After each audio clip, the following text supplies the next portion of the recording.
रही है तेरे मुंह में, फिर जय श्री राम बोल दे ये बात। या तो इससे बाहर जाओ जैसे, नहीं तो रहना होगा तो बोलना पड़ेगा, यहाँ पे रहना होगा तो बोलना पड़ेगा। बोल दे ये बात।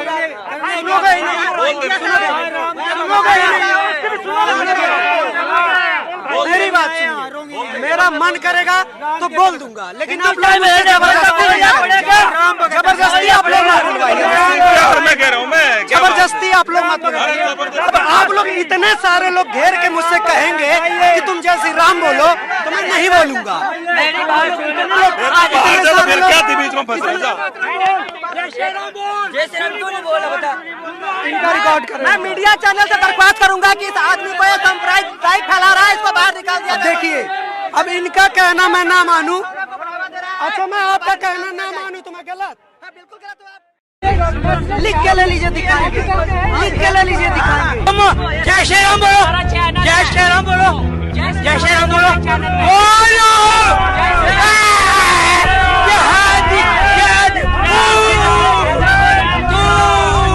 लोगों को मालूम है ये जय श्री राम नहीं बोल सकता, मतलब आप क्यों भाई नहीं जम रही है तेरे मुंह में? क्यों नहीं बोल सकता? अरे रुक जा, नहीं जम रही है भाई तेरे मुंह में। अरे रुक जा, नहीं जम रही है तेरे मुंह में। किसान कौन है? बॉर्डर पे बैठे हुए किसान कौन है?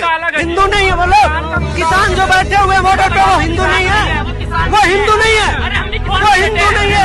किसान के सबसे पहले तुम्हारे जज्बे को सलाम कि श्रद्धा अपनी जगह है, लेकिन अगर जबरन कोई किसी भी नारे को बुलंद कराए तो विरोध करना चाहिए, और किया। अब मैं ये जानना चाहूंगा, आए दिन जगह जगह से ऐसे वीडियो सामने आते हैं जिनमें देखा जाता है कि भीड़ जो है वो किसी का भी शिकार कर लेती है। तो ऐसे में इतने सारे लोगों के बीच में वो वीडियो मैंने भी कई बार देखा, एक बार नहीं बल्कि कई बार देखा, तो इतने लोगों के बीच में एक पल को भी डर नहीं लगा था कि क्या होगा? लगा था सर। अगर मुझे लगता है कि जैसे हम हंसते हैं, रोते हैं, उसी तरह हम डरते भी हैं। ये हमारा स्वाभाविक मानवीय गुण है, डरना। और अगर कोई कहता है कि मुझे डर नहीं लगता तो वो दुनिया का सबसे झूठा इंसान होगा। डर सबको लगता है सर। और जब पूरी भीड़ मुझे घेरी हुई थी, 150 लोग मुझसे लगातार फोर्स कर रहे थे कि तुम जय श्री राम बोलो, जय श्री राम बोलो। और एक सडनली एक आदमी आता है, वो लंबा चौड़ा सा आदमी, और वो मुझे घूरता और मेरे कंधे पे हाथ रखते हुए वो कहता है कि तुम्हारे मुंह में दही जमा है कि क्या? और वो कंटिन्यूसली इस बात को रिपीट करता है कि तुम्हारे मुंह में दही जमा है क्या, तुम जय श्री राम क्यों नहीं बोल सकते? उस एक मोमेंट पे मुझे लगा था कि अब ये लोग आउट ऑफ कंट्रोल हो गए हैं, और शायद अब मेरे साथ कुछ अनहोनी हो जाएगी और ये लोग शायद मेरे साथ हिंसा कर देंगे। वो एक ऐसा पॉइंट था जब मुझे डिसाइड करना था कि मुझे कॉम्प्रोमाइज करना है या अपनी बात को लेकर आगे बढ़ना है। तो वो उस मोमेंट पे मैंने सोचा ये बात कि अगर मैं कॉम्प्रोमाइज नहीं करता हूँ तो क्या होगा, क्या उसके परिणाम होंगे। तो ये लोग मुझे मार देंगे, पीट देंगे, बहुत गंभीर भी चोटें आ जाएंगी, तो मैं बहुत ज्यादा टाइम लग जाएगा, 1-2 साल लग जाएगा, मैं रिकवर हो जाऊंगा। मेरे शरीर पे चोट लगेगी, जो भी लगेगी, अगर मैं कॉम्प्रोमाइज नहीं करता हूँ तो। और वो आज नहीं तो कल रिकवर हो ही जाएगा। वो जख्म भर जाएंगे, वो जख्म भर जाएंगे। लेकिन अगर मैं यहाँ कॉम्प्रोमाइज कर लेता हूँ,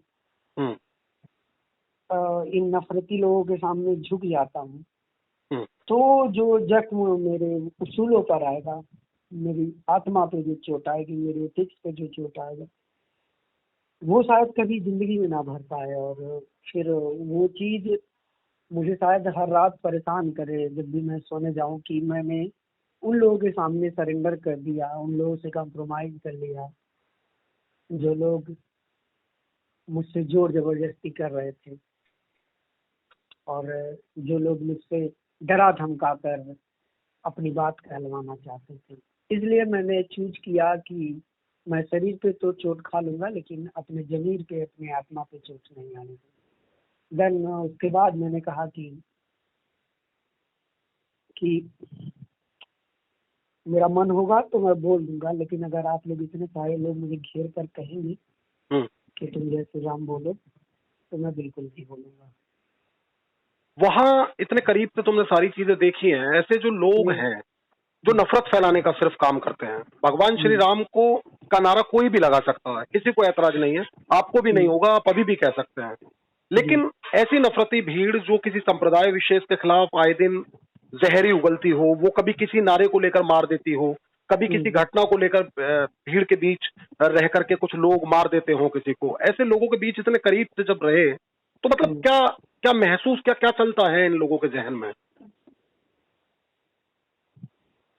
देखिए क्या है ना कि ये जो पूरी भीड़ थी, ये कॉमन लोग थे, आम लोग, किसी पॉलिटिकल पार्टी से अटैच नहीं थे, क्योंकि उनके पास कोई ऑफिशियल पोस्ट होल्डर नहीं थे लोग किसी पार्टी में।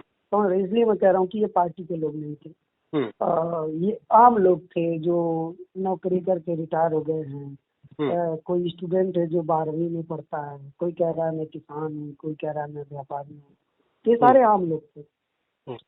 और ये जो पूरे नारे लगाए जा रहे थे, मेरे पास वो सारे विजुअल्स हैं, मेरे कैमरामैन वहाँ मौजूद थे जब ये सारे नारे लगाए जा रहे थे कि जैसे खास कम्युनिटी के लोगों को टारगेट करके बोला जा रहा था कि वो लोग काटे जाएंगे तो राम राम चिल्लाएंगे, और जो इस तरह के नारे थे। तो ये सारे नारों के पीछे जाहिर सी बात है ये लोग भजन कीर्तन करने तो नहीं आए थे। और ये सारे लोग लगातार बोल रहे हैं कि मुसलमान से 40-40 बच्चे पैदा करते हैं, मुसलमान इस देश में असली समस्या है, रोहिंग्या असली समस्या है। तो ये सारे लोगों का मेन उद्देश्य तो एक कम्युनिटी को टारगेट करना था और उसके खिलाफ इन लोगों के दिमाग में जो नफरत थी उसको जाहिर करना था। और देश की राजधानी का मोस्ट डेमोक्रेटिक प्लेस स्टेट का हम लोग उसको कह सकते हैं, सबसे ज्यादा लोकतांत्रिक जगह है जंतर मंतर, जहाँ पे पूरे देश से लोग आते हैं, वहाँ प्रोटेस्ट करते हैं, अपनी बात रखते हैं। वहाँ पे इस तरह के नारे लगाए जा रहे हैं। और इस देश के आबादी जो कि देश में 17-18 करोड़ है, इतने बड़े लेवल पे उसको इस तरह से टारगेट किया जा रहा है सिर्फ उसके रिलीजन की वजह से और उसकी धार्मिक पहचान की वजह से। तो ये चीज बिल्कुल वही थी जब हमने ये प्रोटेस्ट में देखा था किस तरह से कपिल मिश्रा के नेतृत्व में निकलती थी और लोग किस तरह से नारे लगाते थे। तो उससे मिलते जुलते नारे थे। अगर सिर्फ उस समय के तात्कालिक सीए वाली बातों को बस छोड़ दिया जाए तो बाकी सारे नारे वही थे जो उस समय थे, जो आज हैं। तो वो एक तरह का अलार्मिंग था और इस तरह का ये पूरे दिल्ली को या पूरे देश को एक बार फिर से सहमा देने वाला वाकया था कि इस तरह की देश की राजधानी में हो रहा है। तो कहीं ये एक अलार्म तो नहीं है कि देश में और दिल्ली में कुछ ऐसा फिर से होने वाला है। ये कौन लोग हैं जिनको इतनी सारी मौतें दिल्ली दंगों में हो गई, इतने लोग के घर तबाह हो गए, परिवार तबाह हो गए, घर जला दिए गए, फिर भी ये कौन लोग हैं जो जिनके दिल को ठंडक नहीं पहुंची है, जिनको रियलाइजेशन नहीं हुआ है कि एक इंसान की जान की कीमत उसके धार्मिक पहचान से ज्यादा होती है। जो अनमोल जख्म लगे हैं दिल्ली को दंगों में, वो भरे नहीं अभी। ऐसे में जंतर मंतर पे इस तरह के हिंसक नारे लगाए जाते हैं। तो जब मौजूद थे वहां तुम, तो क्या पुलिस नहीं थी वहां उस वक्त? पुलिस तो थी और पुलिस आमतौर पर वहाँ होती है। जंतर मंतर पे सिक्योरिटी लेवल बहुत ही ज्यादा होता है। वहाँ रिजर्व पुलिस होती है, वहाँ रैपिड एक्शन फोर्स होता है, वहाँ दिल्ली पुलिस के बड़े बड़े अधिकारी होते हैं, महकमे होते हैं। तो लोग तो पुलिस तो होती है और दिल्ली पुलिस तो जितने भी प्रोटेस्ट होते हैं हर घटना को रिकॉर्ड भी करती है। अब कभी भी मैं तो प्रोटेस्ट को कवर करता हूँ, तो मुझे तो ये बात अच्छी तरह से पता है कि दिल्ली पुलिस बकायदा उसका कैमरा पर्सन होता है और वो लोग रिकॉर्ड करते हैं हर चीज को प्रोटेस्ट में। और वो ये चीज क्यों नहीं रिकॉर्ड की, या फिर रिकॉर्ड हुआ भी है तो एक्शन क्यों नहीं हुआ? अज्ञात लोगों पर एफआईआर होती है वीडियो रिकॉर्ड होने के बाद। अज्ञात जैसा क्या चीज होता है इसमें? अज्ञात क्या? अगर दिल्ली पुलिस को लोगों के सबूत चाहिए, नाम चाहिए, पता चाहिए, मुझसे कांटेक्ट करे, मेरे पास विजुअल्स हैं। जो लड़का उसमें सबसे पहले उस नारे की शुरुआत किया था वो 12th का लड़का है, उसकी मेरे पास बाइट पड़ी हुई है। मेरा वीडियो उठा के दिल्ली पुलिस उसको एज ए रेफरेंस उससे तलाश कर सकती है उन लोगों के बारे में। वो लड़का उसमें बोल रहा है। अब दिल्ली पुलिस जज्बा तो दिखाए काम करने का, दिल्ली पुलिस अगर मैं पुलिस की मदद करने के लिए तैयार हूँ, वो ले तो हमसे विजुअल्स मांगे।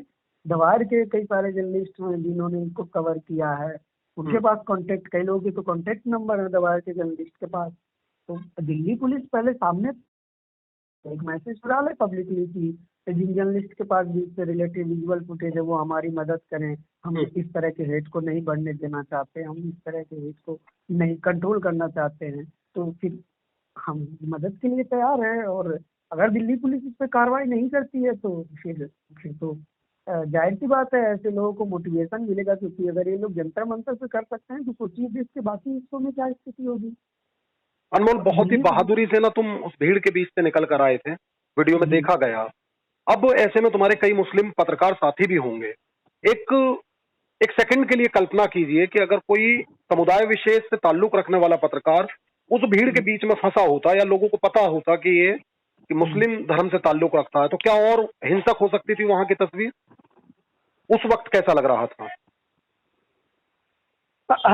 ये बात बार बार उठाई जा रही है, और ये सवाल थोड़ा सा मुझे लगता है ना कि हम लोग वो बाइनरी में चले जाते हैं। एक जो बाइनरी सेट किया हुआ है, चाहे वो आप राइट विंग की तरफ से नजरिए से देख लें या लिबरल नजरिए से देख लें, आपको दोनों तरफ से बाइनरी देखने को मिलती है कि हर चीज को हिंदू मुस्लिम के बाइनरी में ही देखते हैं। इससे इस तरह ये कॉन्टेक्स्ट पता नहीं क्यों नहीं सोचते और ये इसके साथ एक धारणा विकसित करने की कोशिश करते हैं। हाँ, ये बात सही है। मैंने कब कहा कि मैं हिंदू हूँ?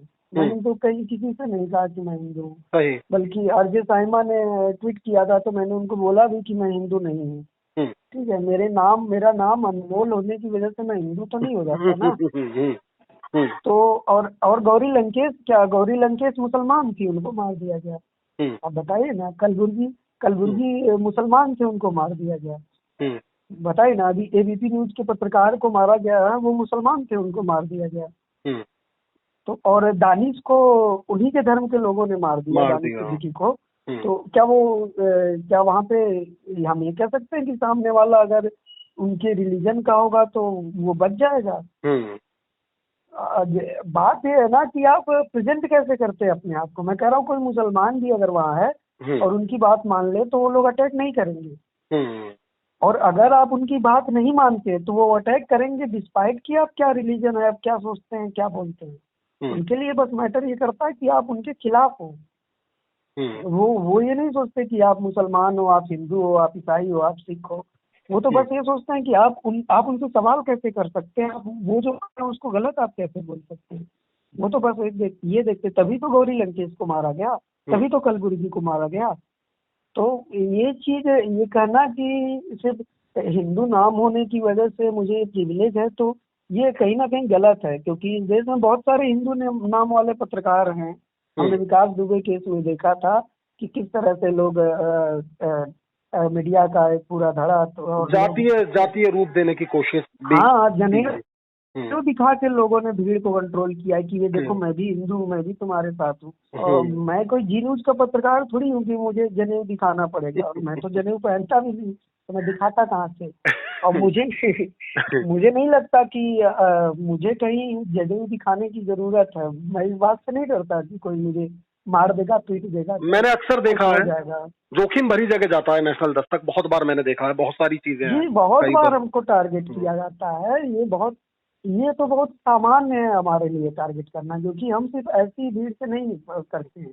हमें तो लिबरल तबका जो कहता है कि हिंदू मुस्लिम एक हैं, सब भाई भाई हैं, वो लोग भी हम पे अटैकिंग हो जाते हैं, क्योंकि हम जो विमर्श करते हैं वो विमर्श उनको डाइजेस्ट नहीं होता, क्योंकि उनको ये बात बर्दाश्त नहीं होती कि इस देश में एक बहुत बड़ी पॉपुलेशन है जो SC ST OBC माइनॉरिटी के जितने भी आप माइनॉरिटी में भी देख लीजिए ना, आप अशराफ और पसमानदा का देख लीजिए आप, तो फिर जो भी इनके हितों की बात कर रहा है तो ये एक अलग डिस्कोर्स हो जाता है ना, जो कि आप देखेंगे इस पूरी व्यवस्था में, चाहे आप मीडिया देख लीजिए, चाहे ब्यूरोक्रेसी देख लीजिए, चाहे आप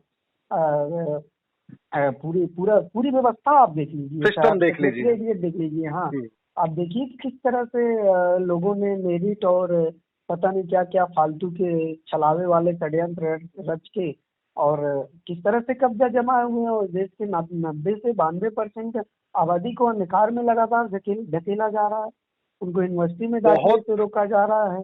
बहुत समय नहीं लूंगा, लेकिन सिर्फ 2 अहम सवाल पूछूंगा अनमोल। पहला कि जिस तरह से देश की राजधानी दिल्ली के अंदर ये हुआ, तो क्या मुख्य धारा की मीडिया में इसे बहस का मुद्दा नहीं बनाना चाहिए था एक पत्रकार के तौर पे?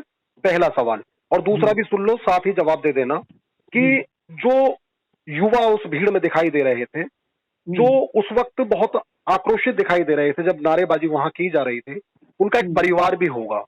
ईश्वर उन्हें सतबुद्धि थे, उनका परिवार अगर इस वीडियो को देख रहा हो तो उनके परिवार से क्या कहना चाहोगे? युवा किस ओर जा रहा है जब बेरोजगारी चरम पे है, लोगों के पास खाने के लिए रोटी नहीं, पहनने के लिए कपड़ा नहीं, इतनी सारी चीजों के बाद अगर क्या ये वाजिब वजह हो सकती है जंतर मंतर पे जमा होने की, या जिस वजह से आप जमा हुए थे क्या आप उस मुद्दे पर बात कर रहे थे? इन दोनों सवालों का जवाब एक पत्रकार के तौर पे अनमोल क्या दोगे? देखिए, आपका सवाल बहुत ही आम है और ये सवाल सिर्फ आज से नहीं है। ये सवाल मुझे तो लगता है कि जब से मैं जर्नलिज्म फील्ड में आया हूँ पिछले 4-5 साल से, ये सवाल बहुत ही अहम रहा है कि इस देश में रोजगार की बात क्यों नहीं हो रही है। जब बीजेपी मोदी जी पहली बार आए थे तो आप उनके पॉलिटिकल कैंपेनिंग का नारा देखिए, आप कैसे वो कहते हैं कि वो 2 करोड़ लोगों को रोजगार देंगे, 15-15 लाख आएंगे। 15-15 लाख क्या था वो अब आप सोचिए कि जिसके पास पैसा होगा वो 15 लाख के लिए वोट देगा? नहीं देगा ना।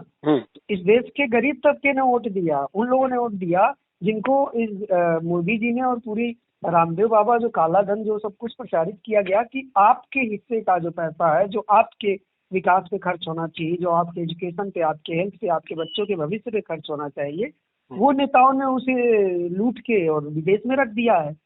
तो वो पैसा देने की मोदी जी बात करते थे। अब देखिए अब क्या आया हुआ है।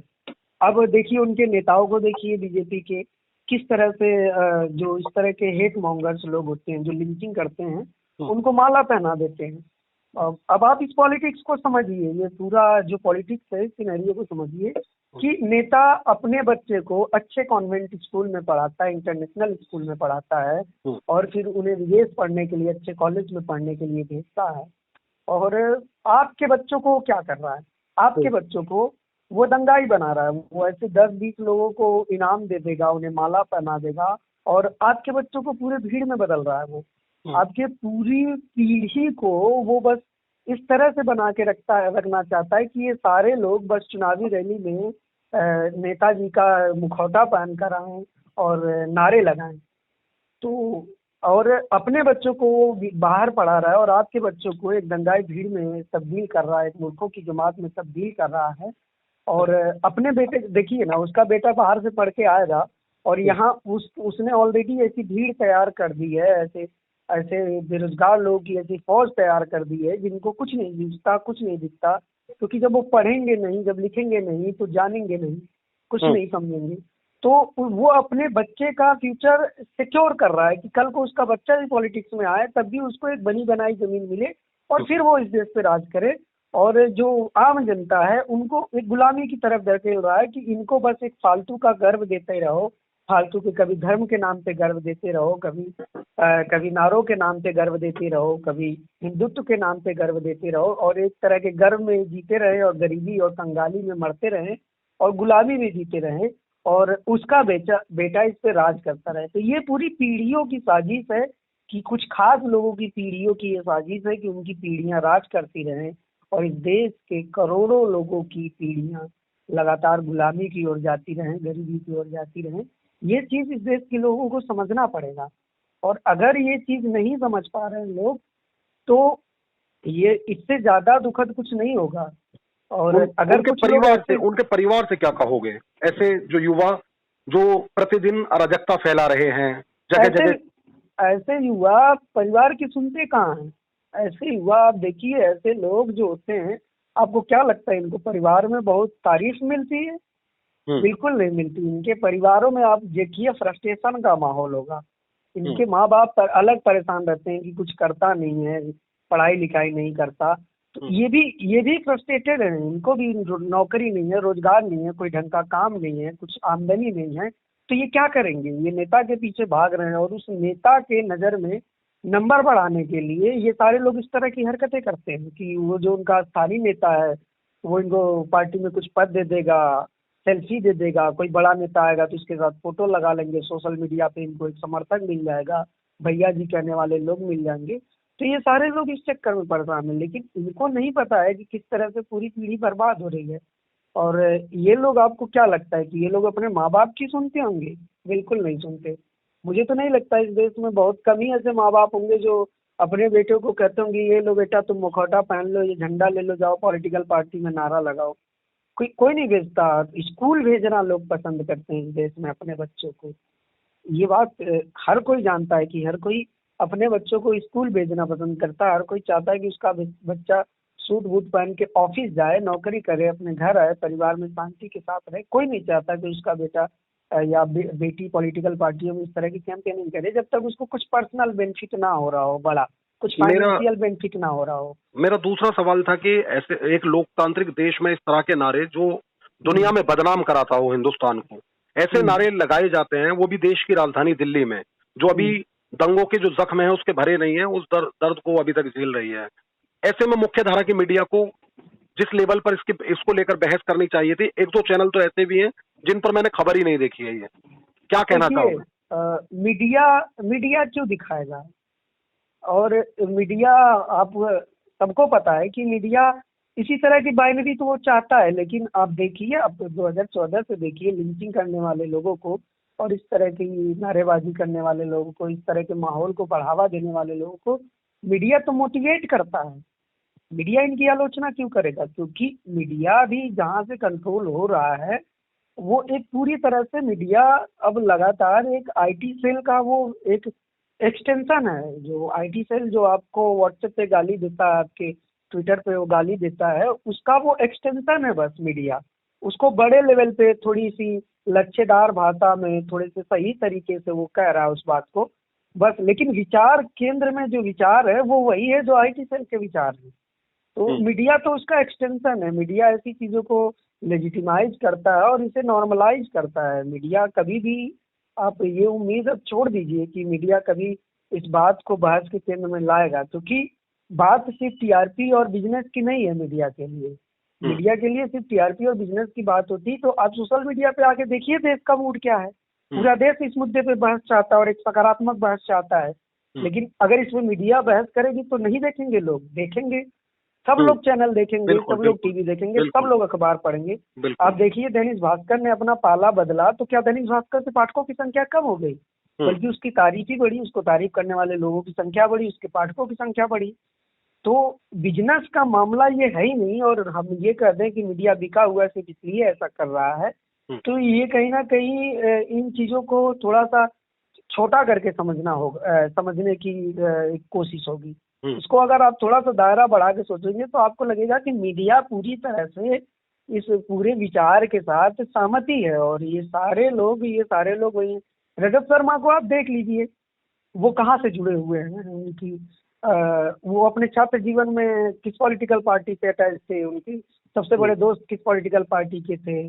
और आप उनका देख लीजिए जो जी न्यूज के मालिक हैं, और उसके बाद सुधीर चौधरी को देख लीजिए, दीपक चौरसिया जी को देख लीजिए, दीपक चौरसिया को देख लीजिए आप। ये सारे लोग कौन है? अर्नब को देख लीजिए, उसके चैनल के फाउंडिंग मेंबर को देख लीजिए कौन थे। तो ये सारे लोग तो पूरी प्लानिंग के तहत हो रहा है। और ये सिर्फ पैसों का मामला नहीं है, ये पूरा मामला पूरा विचार की तरह है। और ये लोग एक पूरे अपने एजेंडे पे काम कर रहे हैं। राजनीतिक है ये, कहा जा सकता है पूरी तरह से राजनीतिक है। और पूरी तरह से इस देश तमाम मुद्दे दरकिनार किए जा सकते हैं, ये कहना चाह रहे हैं।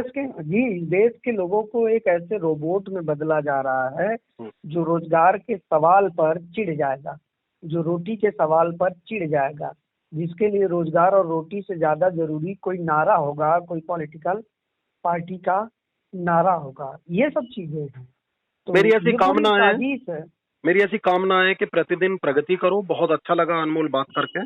और मैं जाते हुए एक बात कहूंगा कि जो भावुकता है वो स्वाभाविक है और संवेदनशीलता विकसित करनी पड़ती है। मुझे बहुत अच्छा लगा बातचीत करके, तमाम सवालों के जवाब मिले। और मैं चाहता था कि जो तुमने जिया है वो हमारे भी दर्शक जान लें और मैं भी ठीक से जान लूं। तो बहुत शुक्रिया वक्त देने के लिए, बहुत धन्यवाद, नमस्कार।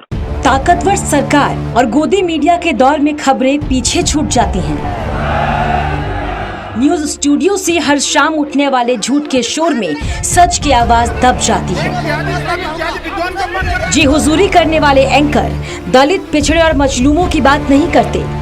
जब हो झूठ का बोलबाला और सच जानना चाहते हो आप, तुरंत सब्सक्राइब करिए बेबाक रिपोर्टर और लिंक को शेयर करके तुरंत बेल आइकन दबाएं ताकि हम पहुंचा सके सच आप तक हर कीमत पर।